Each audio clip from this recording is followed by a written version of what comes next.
सदियों पहले अंडमानी जनजाति के पुकिकवार समुदाय के पूर्वज वोटायमी नामक जंगल में रहते थे। तब उन्हें रात की भयावहता का ज्ञान नहीं था।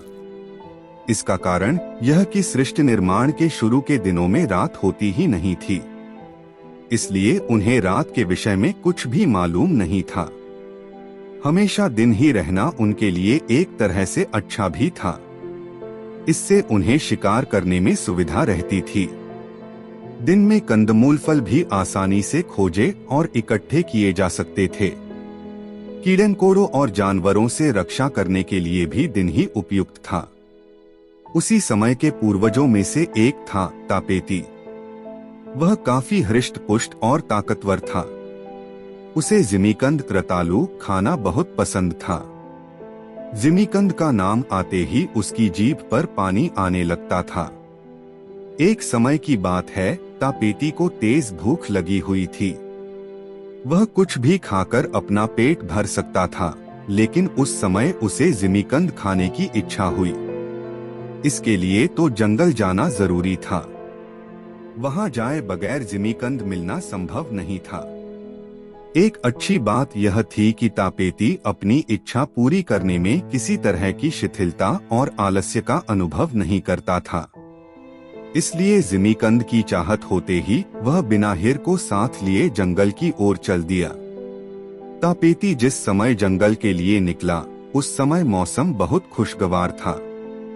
मंद मंद हवा चल रही थी। धूप भी तेज नहीं थी। उसे हर बात अपने अनुकूल लग रही थी। जंगल में पहुंचकर उसने जिमीकंद खोजना शुरू कर दिया। काफी देर तक वह इधर-उधर खोजता रहा, लेकिन सफलता नहीं मिली। जब वह उदास और दुखी होकर वापस डेरे की ओर लौटने की सोच रहा था, उसी समय उसे पर्याप्त मात्रा में जिमीकंद दिखे। उसने सारे जिमीकंद खोद लिए। मनपसंद वस्तु पाकर हर किसी को प्रसन्नता तो होती ही है, वह भी काफी प्रसन्न हुआ। जिमीकंद लेकर वह घर की ओर लौट रहा था कि रास्ते में उसे एक पदार्थ मिला। वह कुछ और नहीं, पेड़ से निकलने वाला राल था। उसने उसे भी ले लिया और घर की ओर चल दिया। अभी वह थोड़ी ही दूर चला होगा कि उसे एक रोटो, एक प्रकार का कृमि भी मिला। अब उसके पास ये 3 वस्तुएं हो गईं। इन्हें पाकर वह बहुत खुश था। उन चीजों को लेकर वह वोटायमी पहुंचा। उसके परिजनों तथा साथियों को जब यह बात मालूम हुई, तब वे भी उत्सुकतावश उसके पास आ गए। वे यह देखना चाहते थे कि तापेती जंगल से कौन कौन सी चीजें लाया है।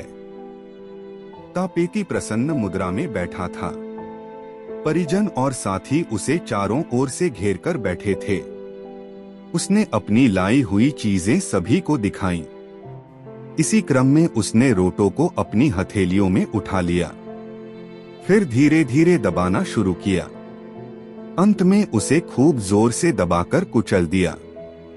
रोटो के करुण क्रंदन और विलाप से सारा वातावरण अवसादमय हो गया।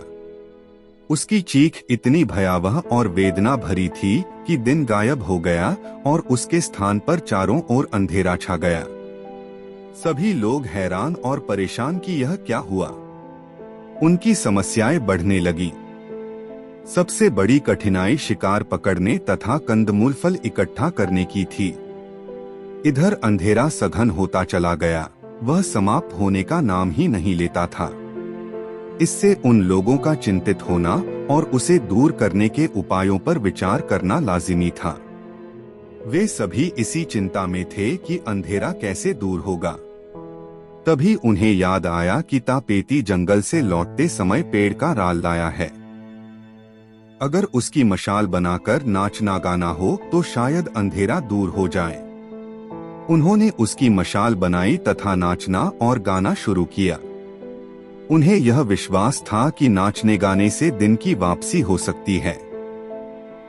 सबसे पहले कोतारे ने एक गाना गाया, किंतु अंधेरा नहीं मिटा। उसका प्रयत्न बेकार गया। उसके बाद बुमू ने इस आशा से गाना शुरू किया कि दिन वापस लौट आएगा, किंतु वह नहीं लौटा। एक के बाद एक गाने का सिलसिला चलता रहा। लेकिन दिन की रोशनी नहीं लौटी।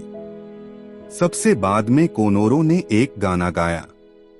उसके गाते ही प्रभात हो गया। इससे सभी में खुशी की लहर दौड़ गई। उन्हें लगा जैसे एक नया जीवन मिल गया हो। उसके बाद रात और दिन एक दूसरे के पीछे बारी बारी से आने लगे। तभी से रात और दिन का क्रमशः आना लगा हुआ है।